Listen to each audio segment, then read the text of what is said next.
أعوذ بالله من الشيطان الرجيم. بسم الله الرحمن الرحيم.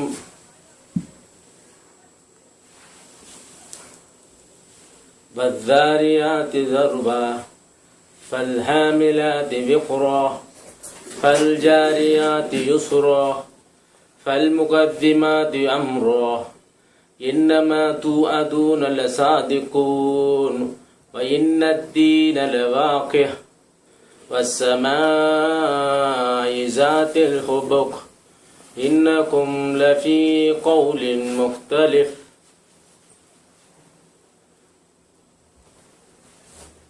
يوفك عنه أمن وفق قتل الخراصون الذين هم في غمرة ساهون يسألون أينا يوم الدين يوم هم على النار يفتنون ذوقوا فتنتكم هذا الذين كنتم به تستعجلون إن المتقين في جنات وعيون آخذين ما آتاهم ربهم إنهم كانوا قبل ذلك محسنين كانوا قليلا من الليل ما يهجعون وبالأسحار هم يستغفرون وفي أموالهم حق للسماء والمحروم. صدق الله العظيم.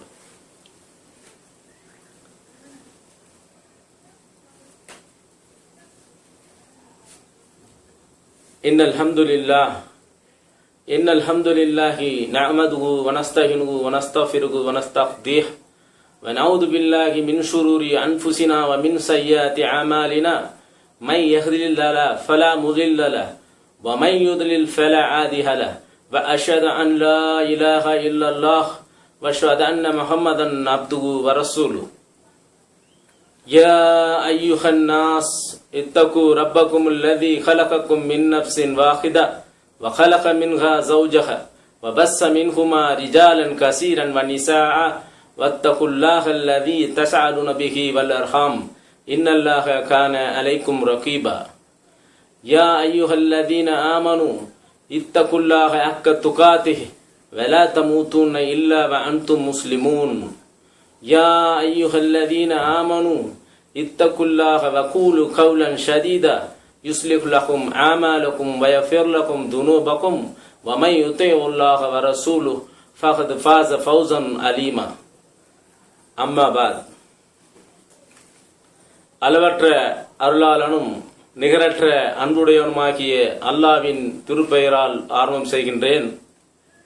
இன்னும் சாந்தியும் சமாதானமும் பெருமானார் ஸல்லல்லாஹு அலைஹி வஸல்லம் அவர்கள் மீதும் உற்றார் உறவினர்கள் மீதும் இங்கு குழுமியிருக்க முஸ்லிம்கள் உம்மத்தினர் மீதும் உண்டாவதாக என பிரார்த்தித்தவனாக நான் ஆரம்பத்தில் ஒரு சூராவை ஓதினேன். அந்த சூரா அஸ்ஸாரியாத் மக்காவில் அருளப்பட்டது. வசனங்கள் 60. அளவிலா கருணையும் இணையிலா கிருபையும் உடைய அல்லாவின் திருப்பெயரால். அஸ்ஸாரியாத் என்று சொன்னால் புழுதியை கிளப்பக்கூடிய காற்றுகள் மீது சத்தியமாக. அல்லாஹ் கூறுகின்றான், புழுதியை கிளப்பக்கூடிய காற்றுகள் மீது சத்தியமாக. பிறகு நீர் நிரம்பிய மேகங்கள் சுமக்கக்கூடிய மெதுவாக வேகத்தில் செல்லக்கூடிய பெரும் பனியை மழையை பகிர்ந்தளிக்கக்கூடிய காற்றுகள் மீது சத்தியமாக. எது பற்றி உங்களுக்கு அச்சுறுத்தப்படுகின்றதோ அது உண்மையானதே. மேலும் செயல்களுக்கு கூலி வழங்குவதென்பது அவசியம் நிகழக்கூடியதே. பல வகையான தோற்றங்களுடைய வானத்தின் மீது சத்தியமாக. மறுமை பற்றி உங்களுடைய கூற்று ஒன்றுக்கொன்று முரண்பட்டிருக்கின்றது. எவன் சத்தியத்திலிருந்து பிறழ்ந்திருக்கின்றானோ அவன் மட்டுமே அதனால் தடுமாற்றம் அடைவான். அழிந்து விட்டார்கள். கணிப்பு மற்றும் யூகத்தின் அடிப்படையில் முடிவு எடுப்பவர்கள். அவர்கள் எத்தகையவர்கள் என்றால் அறியாமையில் மூழ்கி அலட்சியத்தினால் மதியிழந்து இருப்பவர்கள். கூலி கொடுக்கப்படும் அந்த நாள் எப்பொழுது வரும் என வினவுகின்றார்கள். இவர்கள் நெருப்பில் போட்டு வதைக்கப்படும் நாளில் அது வரும் அவர்களிடம் கூறப்படும், இப்பொழுது சுவையுங்கள் உங்களுடைய குழப்பத்தை. எதற்காக நீங்கள் அவசரப்பட்டுக் கொண்டிருந்தீர்களோ அதுதான் இது. நிச்சயமாக இரையச்சம் கொண்டவர்கள் அந்த நாளில் திண்ணமாக தோட்டங்களிலும் நீரூற்றுகளிலும் இருப்பார்கள். அவர்களின் அதிபதி அவர்களுக்கு அளிப்பவற்றை மகிழ்ச்சியுடன் பெற்றுக் கொண்டிருப்பார்கள். அவர்கள் அந்த நாள் வருவதற்கு முன்னரே நல்லவர்களாக இருந்தார்கள். அவர்கள் அந்த நாள் வருவதற்கு முன்னரே நல்லவர்களாக இருந்தார்கள். இரவு நேரங்களில் குறைவாகவே தூங்குபவர்களாகவும் பின்னிரவு நேரங்களில் பாவ மன்னிப்பு கோருபவர்களாகவும் இருந்தார்கள். மேலும் அவர்களின் செல்வங்களில் உரிமை இருந்தது, யாசிப்பவருக்கும் இல்லாதவருக்கும். அல்ஹம்துலில்லாஹி ரப்பில் ஆலமீன்.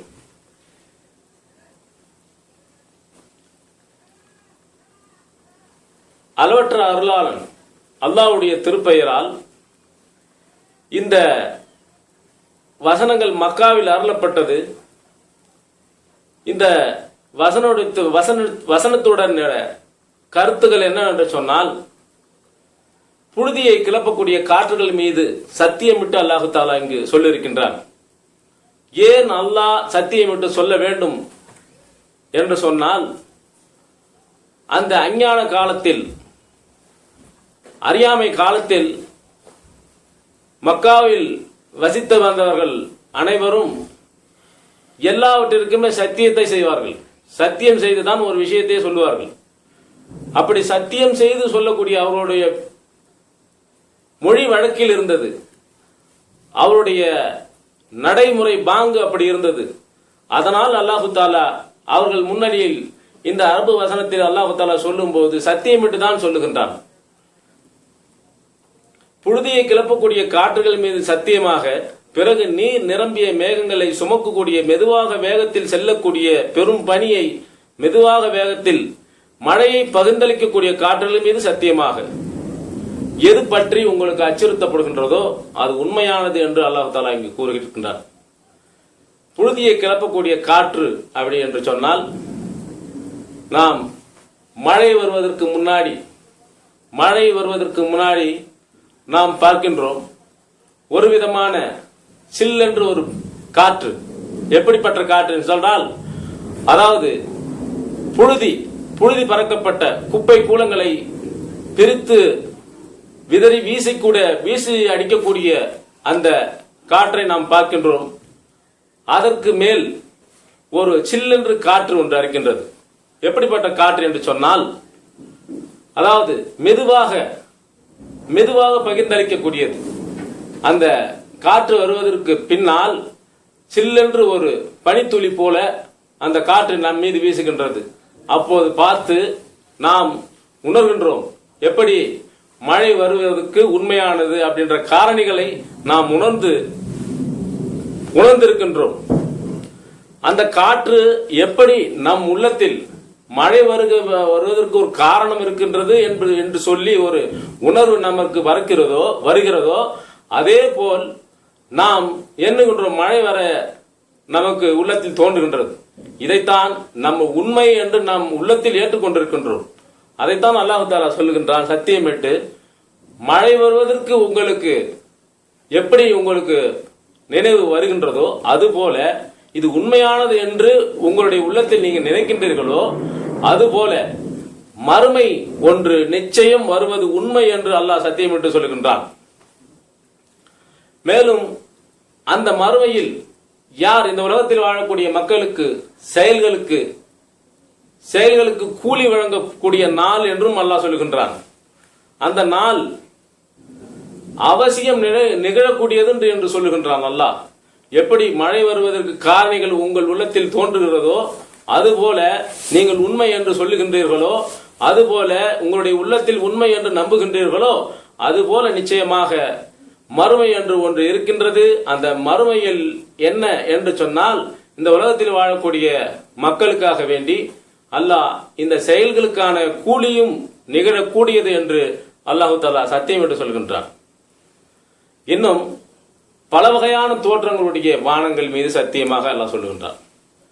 பல வகையான தோற்றங்கள் மீது சத்தியம் ஏன் அப்படி சொன்னால், நாம் பார்க்கின்றோம் அந்த மழை காரணிகள் வரும்பொழுது நாம் வானத்தை உற்று நோக்கினால், இன்னும் இரவு நேரங்களில் நாம் பார்க்கின்றோம், அதாவது சூரியன் மறைந்து இருக்கக்கூடிய நேரங்களில் வானவில் ஒரு இந்த பல வகையான தோற்றத்தை அர்த்தத்தை குறிக்கின்றது.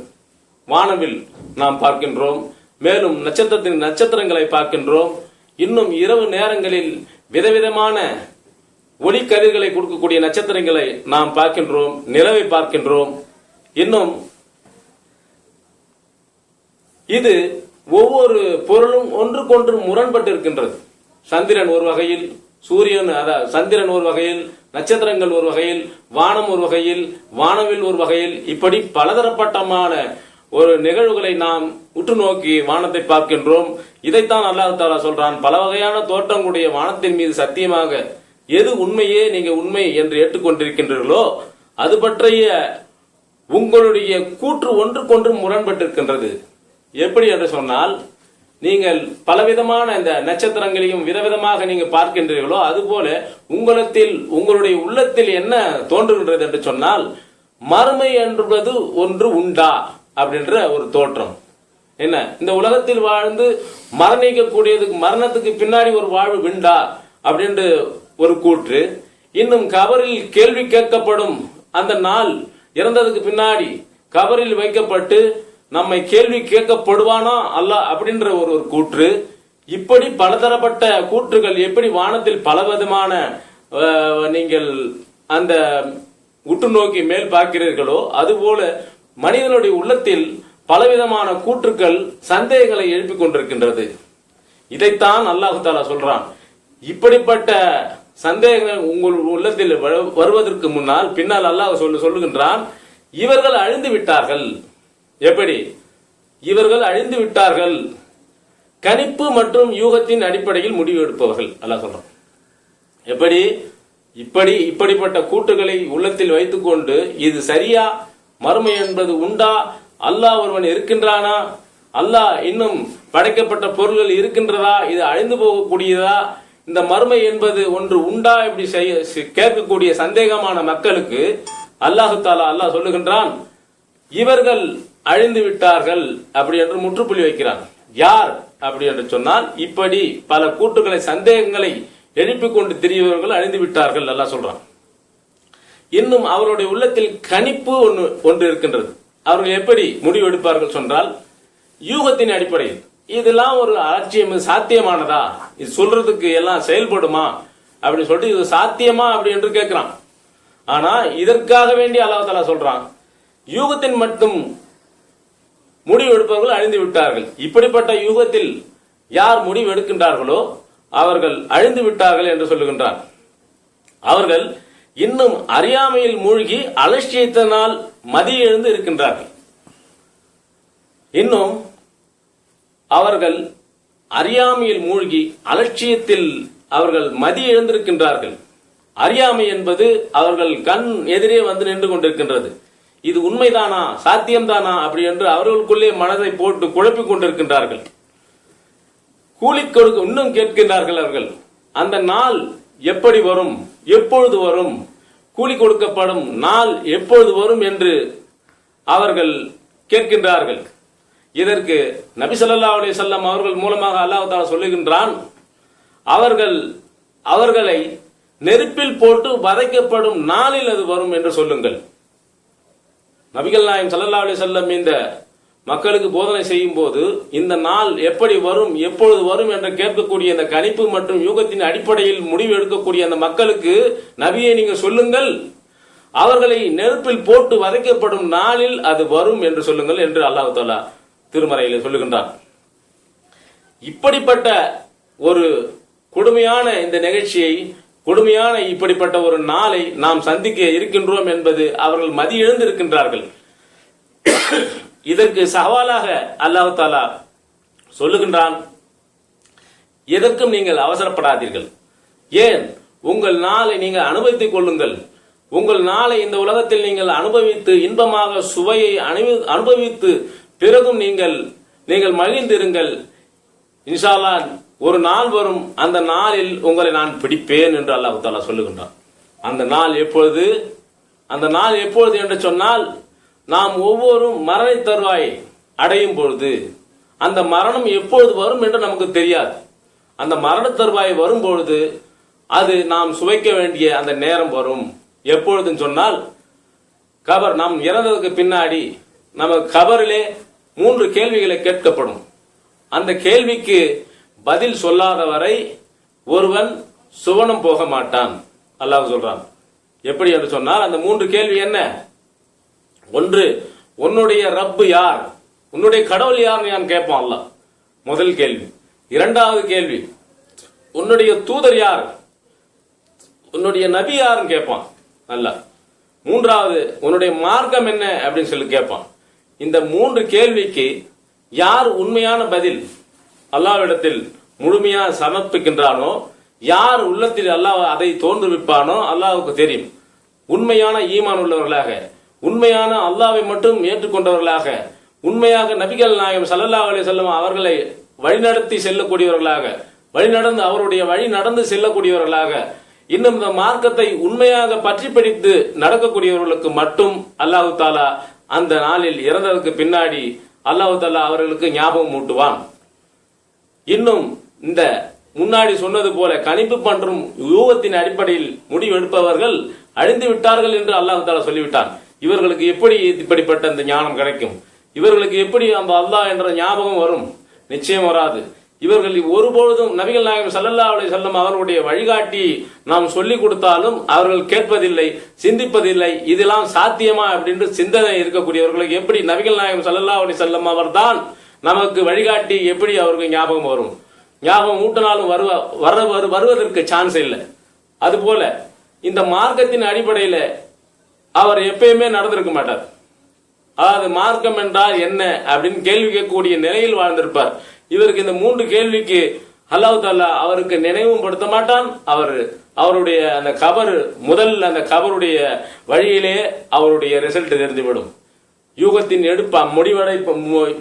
அடிப்படையில் முடிவெடுக்கக்கூடியவர்களுடைய சிந்தனைகள், அவர்களுடைய தோற்றங்கள், அவர்களுடைய பின்னாளுடைய வாழ்க்கை, கபருடைய வாழ்க்கையில் இப்படிப்பட்டு அல்லாஹ் இப்படி அமைத்து தந்தால் மறுமையில் இவர்களுக்கு எப்படி நல்ல நிலை கிடைக்கும் என்று சிந்தித்து பார்க்க வேண்டும். அன்பார்ந்த சகோதரர்களே, இன்னும் அல்லாஹ் தஆலா சொல்லுகின்றான், யார் அல்லாஹ்வை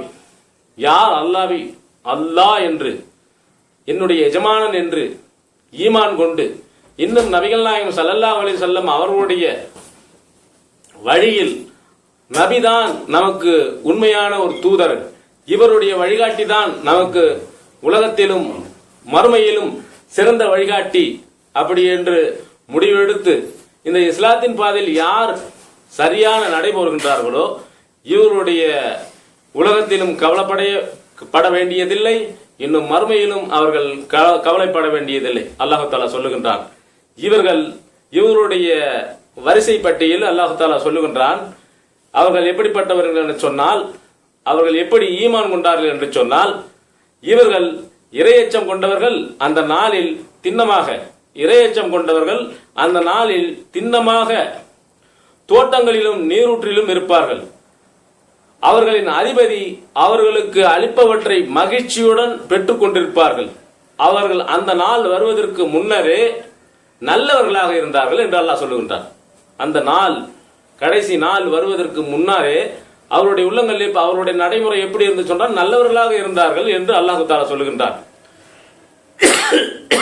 இன்னும் அவருடைய நடைமுறை எப்படி இருந்து சொன்னால், இரவு நேரங்களில் குறைவாகவே தூங்குபவர்களாக இருந்தார். அதிகமாக சொல்ல போனால் இந்த உலகத்தில் வாழக்கூடிய மக்கள் செல்வங்களை தேடி தேடி தேடி செல்வங்களை தேடுவதற்காக வேண்டி, தன்னுடைய வசதி வாய்ப்புகளை ஏற்படுத்துவதற்காக வேண்டி, தன்னுடைய பிறருக்குடைய தன்னுடைய பிள்ளைகள், தன்னுடைய வாரிசுகள், பின்னாடி வரக்கூடிய சந்ததிகள் நன்மையாக நல்ல சந்தோஷமாக இருக்குவதற்காக வேண்டிய இந்த உலகத்தை அதிகமாக சுவைத்திருக்கின்றார்கள், மகிழ்ச்சியுடன் சுவைத்திருக்கின்றார்கள். இவர்களுடைய தூக்கம் எப்படி இருக்கும் என்று சொன்னால், அதாவது இரவு படுத்தால் காலையில் 10 மணி 11 மணிக்கு எழுந்திருக்கக்கூடிய நிலையில் அவருடைய தூக்கம் இருக்கும். இங்க அல்லாஹ் தஆலா நல்லவருடைய செயல்பாட்டு எப்படி இருக்குது என்று சொன்னால், எப்படி இருப்பார்கள் என்று சொன்னால், இவர்கள் இரவு நேரங்களில் குறைவாக தூங்குபவர்களாக இருந்தார்கள். ஏன் அப்படி இருந்தார்கள் என்று சொன்னால், அல்லாஹ் எஜமானன், அல்லாஹ் 5 நேரங்களில் நமக்கு தொழுகையை கடமையாக்கிட்டு இருக்கின்றான். இந்த தொழுகை வருவதற்கு முன்னரே அவருடைய தூக்கம் எப்படி இருக்கும்? சுபு தொழுகும் பொழுது, சுபு தொழுவதற்கு முன்னரே எழுந்திருப்பார்கள். எப்படி என்று சொன்னால், அல்லாஹ்வுடைய பயம். ஏன்? அந்த நாளில் அல்லாஹ் தஆலா நம்ம கேள்வி கேட்கக்கூடியவனாக இருக்கின்றான். அந்த கேள்விக்கு சரியான பதில் சொல்லக்கூடியவன் நாம் இருக்கின்றோம் என்ற பயம், அல்லாஹ்வின் அந்த பய உணர்ச்சி அவர்களை தூங்க விடாது. அவர்கள் தூங்க மாட்டார்கள். எப்பொழுது சுபு வரும், எப்பொழுது சுபு வரும், எப்பொழுது சுபு வரும் என்று அவர்கள் நினைத்துக் கொண்டிருப்பார்கள். இப்படிப்பட்டவர்களுக்கு இதுதான் அந்த தூக்கம் குறைவாக இருந்ததுக்கு காரணம். ஏன்? இந்த குறைவான தூக்கம் தான் அல்லாஹ் தஆலா அதிகமான இந்த நல்லவர்களை பற்றி இந்த குர்ஆனில் இடம்பெறுக்க சென்றிருக்கின்றான். அவர்கள் குறைவாக தூங்கக்கூடியவர்களாக இருந்தார்கள் என்று இந்த வேதத்தில் சொல்லப்பட்டிருக்கின்றது. இன்னும் பின்னிரவு நேரங்களில் பாவ மன்னிப்பு கேள்வார்கள். அந்த குறைவான தூக்கத்தில் சரியான குறைந்த நேரம் தூங்கிவிட்டு பின்னிரவு நேரங்களில் ஒரு மனிதனுக்கு எப்படி என்று சொன்னால், ஒரு மனிதனுக்கு பின்னாடி இருக்கக்கூடிய இரவு நேரம் தான் அதிகமான தூக்கம், களைப்பு அதிகமாக இருக்கக்கூடிய நேரமா இருக்கும். ஆனால் அல்லாஹ் இங்க பட்டியலிட்டு சொல்லக்கூடிய அந்த நல்லடியார்கள் எப்படி இருப்பார்கள் என்று சொன்னால், பின்னிரவு நேரங்களில் மிக குறைவாக தூங்குவார்கள். அவர்கள் அல்லாஹ்விடத்தில் தன்னுடைய இரு கைகளை ஏந்தி பாவ மன்னிப்பு கேட்பார்கள். ஏன் அப்படி என்று சொன்னால், மனிதனாக பிறந்து விட்டால் ஒவ்வொரு மனிதனும் பாவம் செய்யக்கூடியவன் தான் என்று அல்லாஹ் தஆலா சொல்லுகின்றார். இவர்கள் பாவம் செய்யாமல் ஒருவரும் நன்மையாக இருக்க முடியாது, நல்லவர்களாக இருக்க முடியாது. ஏன்? பாவம் செய்யாதவர்கள் யார் என்று சொன்னால் மலக்குமார்கள் மட்டும்தான் பாவம் செய்ய மாட்டார்கள். அப்ப மனிதர்கள் என்ற ரீதியில் பார்த்தால் பாவம் செய்யக்கூடியவர்கள் தான் அல்லாஹ் சொல்லியிருக்கின்றார். அப்ப பாவம் செய்யக்கூடியவர்கள். ஆனால் இந்த பாவத்தை மன்னிப்பதற்காக அல்லாஹ் இடத்தில் அதிகமான நேரங்களில், இரவு நேரங்களில் கையேந்துவார்கள், அல்லாஹ்விடத்தில் உதவி தேடுவார்கள், அல்லாஹ்விடத்தில் இன்னும் மன்றாடி அழுது புலம்பி பாவ மன்னிப்பு கேட்பார்கள். மேலும் அவர்கள் செல்வங்களில் உரிமை இருந்தது. அவருடைய உள்ளத்தில் ஒரு சுப செய்தி இருந்தது.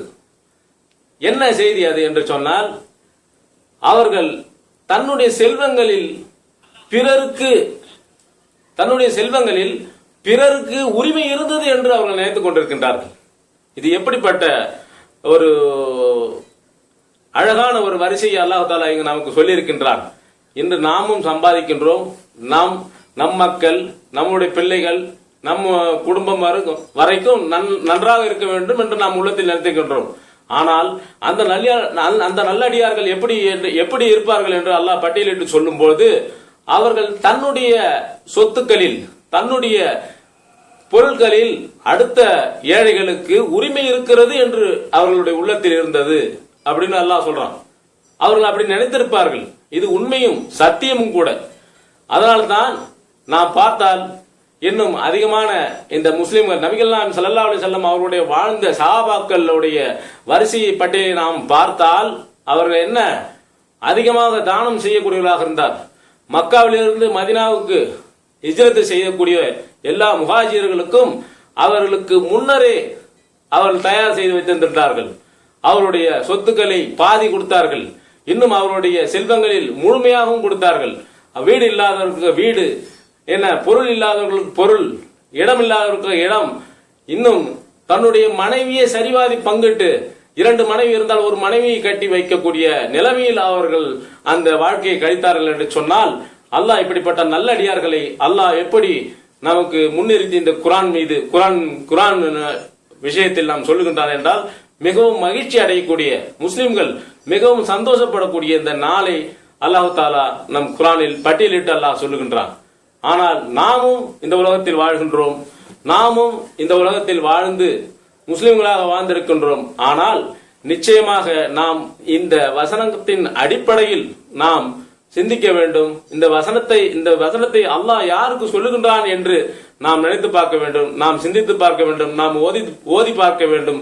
ஓதி அதில் நாம் முழு விளக்கங்களை படித்து பார்க்க வேண்டும். இந்த நிலை இப்படிப்பட்ட நிலை நம்மிடத்தில் இருக்கின்றதா இல்லையா என்று நாம் சிந்தித்து பார்க்க வேண்டும். இந்த குர்ஆன் உலக மக்கள் அனைவருக்காகவும் வேண்டி, இந்த குர்ஆன் முஸ்லிமுக்காக மட்டும் சொந்தமல்ல, இந்த உலக மக்கள் அனைவருக்காக வேண்டியும் அல்லாஹ் இந்த திருமறையை அல்லாஹ் அளித்திருக்கின்றான். ஆனால் முஸ்லிம்கள் உம்மத்தர், முஸ்லிம் உம்மத், குன்தும் ஹைரே உம்மத் உகுர்லத்தின் நாஸ் வ தஅமுருன பில் மஅரூஃப் வ தன்ஹவுன அனில் முன்கர். அல்லாஹ் சொல்றான், சிறந்த மனிதர்களே சிறந்த சமுதாயமாக முஸ்லிம் சமுதாயத்தை நான் ஆக்கியிருக்கின்றேன் என்று அல்லாஹ் சொல்லுகின்றார். அப்ப இப்படிப்பட்ட ஒரு சமுதாயத்தை சிறந்த சமுதாயம் என்று நாம் சொல்லி நாம் இந்த உலகத்தில் முஸ்லிமாக வாழ்ந்து கொண்டிருக்கின்றோம்.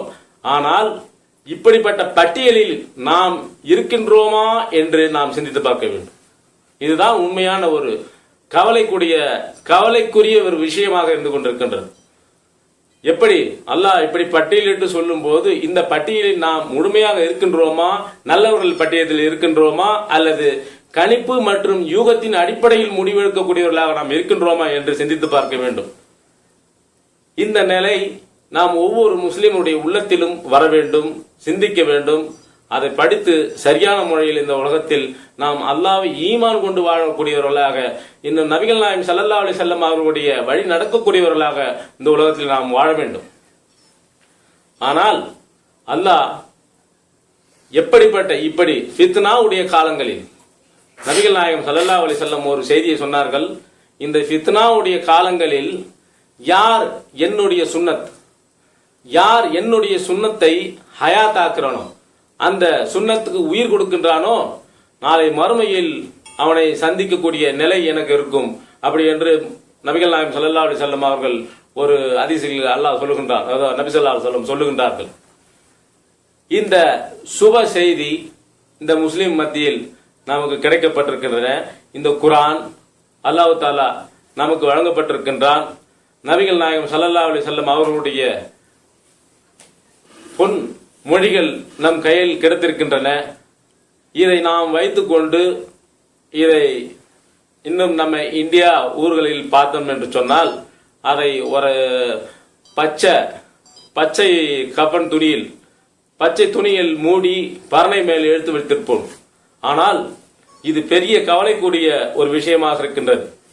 ஏன் அப்படி என்று சொன்னால் அவர்கள் குர்ஆனுக்கு அதிகமாக முக்கியத்துவம், அதிகமான அதாவது மதிப்பு மரியாதை கொடுக்கின்றார்களாம்.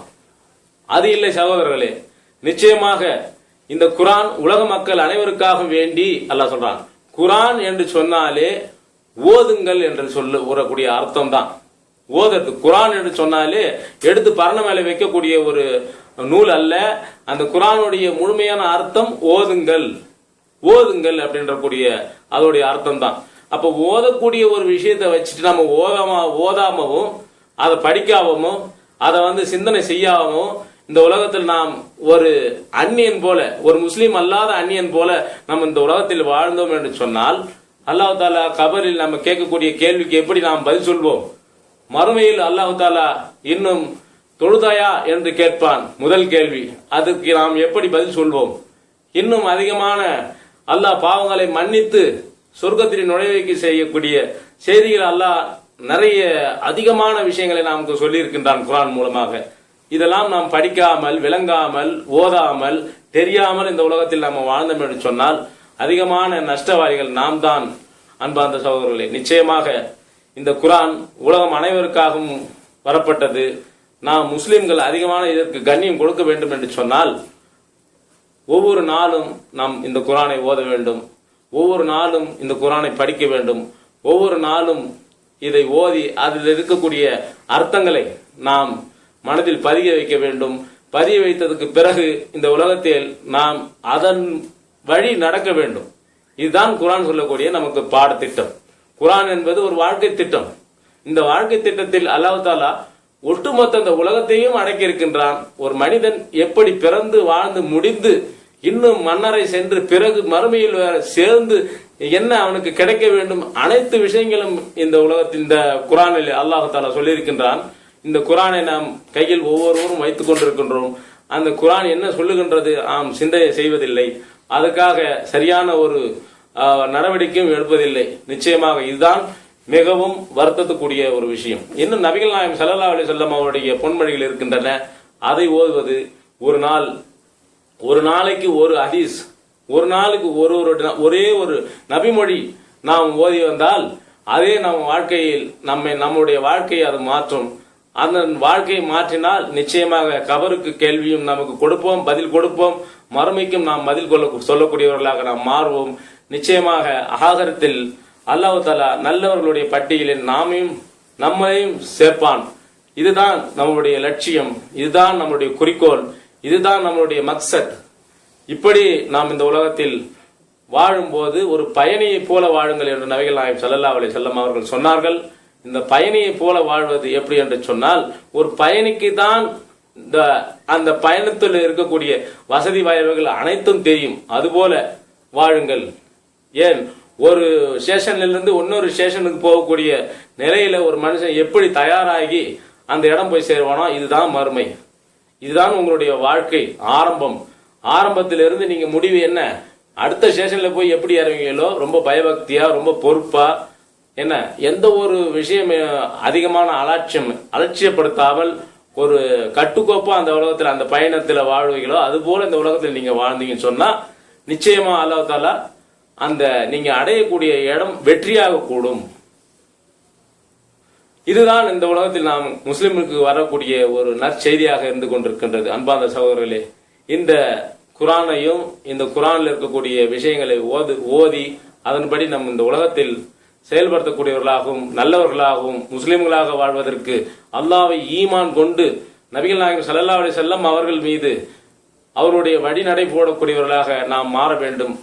இன்னும் இதற்காக அல்லாஹ் தஆலா நமக்கு தௌஃபீக் செய்ய வேண்டும். இறைவனிடத்தில் அதிகமாக நாம் இரவு நேரங்களில் பாவ மன்னிப்பு கேட்க வேண்டும். இதற்காக நாம் வருந்த வேண்டும். இன்னும் இரவு நேரங்களில் அழுது இறைவனிடத்தில் துவா செய்ய வேண்டும். இப்படி செய்தால் நிச்சயமாக இந்த குர்ஆன் ஓதக்கூடியவர்களாக, இந்த நபி ஸல்லல்லாஹு அலைஹி வஸல்லம் அவருடைய வழி நடக்கக்கூடியவர்களாக இந்த உலகத்தில் நம்மையும் உங்களையும் என்னையும் ஆக்குவானாக. இந்த உலகத்தில் வாழக்கூடிய எல்லா முஸ்லிம்களுக்கும் அமைதி கிடைக்கும், நல்ல செய்திகளும் கிடைக்கும். இந்த உலகத்தில் எப்படி வாழ வேண்டும் அந்த பக்குவம் ஒரு முஸ்லிமுக்கு கிடைக்கும். நிச்சயமாக இந்த குர்ஆனை யார் தவற விடுகிறார்களோ அவருடைய வாழ்க்கை என்று நீங்க அவருடைய பின்னாலே நீங்க பார்க்கலாம். யார் குர்ஆன் படி வாழாம நபி ஸல்லல்லாஹு அலைஹி வஸல்லம் அவருடைய வழிமுறையை வாழாம நீங்க பாத்தீங்கன்னு சொன்னா உங்களுக்கே தெரியும். நாம் இருந்தாலும் சரி, மற்றவர்கள் இருந்தாலும் சரி, அவருடைய வாழ்க்கை நீங்க பின்னாடி பாத்தீங்கன்னா அவருடைய வாழ்க்கை வேற விதமான ஒரு பாதையிலே போய் கொண்டிருக்கும். அன்பார்ந்த சகோதரர்களே, நிச்சயமாக அல்லாஹ்வுக்கு அதிகமாக இன்னும் ஈமான் கொண்டு அதன்படி வாழ வேண்டும் என்று பிரார்த்தித்தவனாக இந்த உரையை முடித்துக் கொள்கிறேன். வாஹிரு தவானா அல்ஹம்துலில்லாஹி ரப்பில் ஆலமீன். அஸ்ஸலாமு அலைக்கும் வரஹ்மத்துல்லாஹி வபரகாத்துஹு.